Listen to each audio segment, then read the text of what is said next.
সময়টা দুপুরবেলা। কাঁচা পাকা গরমের ছুটিতে হাঁটতে হাঁটতে ঘুরছে।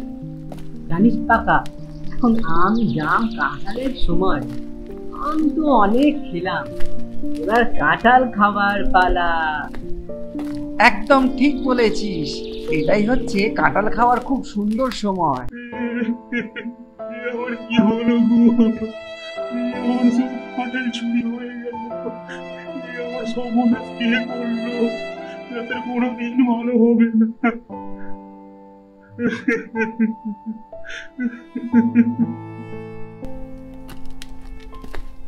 ও দিনু খুড়ো, তুমি কাঁদছো কেন? আমার কাঁঠাল বাগানে কাঁঠালগুলো যেন কে চুরি করে নিয়ে যাচ্ছে।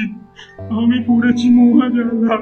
এই সময় কাঁঠাল বিক্রি করবো, আর এই সময় প্রচন্ড লস হয়ে গেল। সব কাঁঠালগুলো রাতের অন্ধকারে যেন কেউ খাবলে খাবলে নিয়ে চলে যাচ্ছে। সে কি গো? চল তো গিয়ে দেখি কি হয়েছে। এটা যাত্রার কাজ নয়, আমার মনটা কেমন বলছে, এটা যেন মনে হচ্ছে কোনো ভূতেরই কাজ। একদম ঠিক বলেছিস। দাঁড়াও খুড়ো, আমরা এর যথাযথ একটা ব্যবস্থা নিচ্ছি। আজ রাতেই এর ব্যবস্থা হয়ে যাবে, আমরা চোরকে ঠিক ধরে ফেলবো।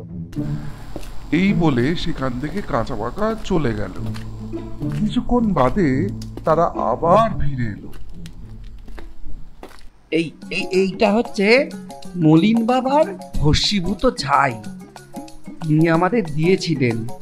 যদি কোনো ভূতের উপদ্রব থাকে, তাহলে সেই ভূতগুলো একদম শাস্তি পেয়ে যাবে। হ্যাঁ, একদম ঠিক বলেছিস। চল আমরা এগুলো গাছের গায়ে লাগিয়ে দিই।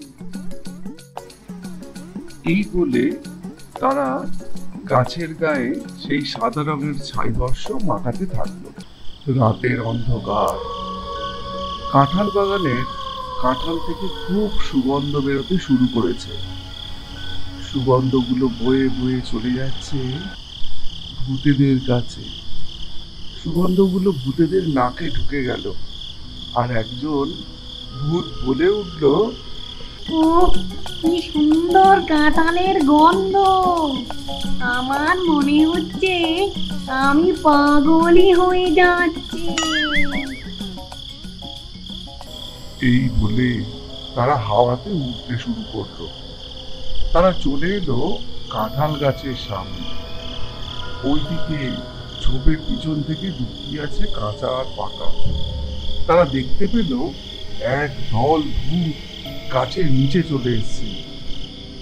কাঁচা বলল পাকাকে, এইবার দেখ মজা।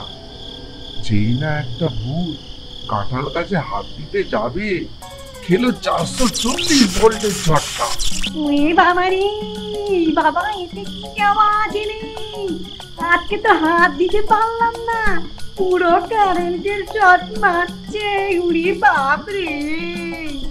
এইবার ঠিক হয়েছে মজা, আর কোনোদিনও গরিব মানুষের তোমরা ক্ষতি করতে পারবে না।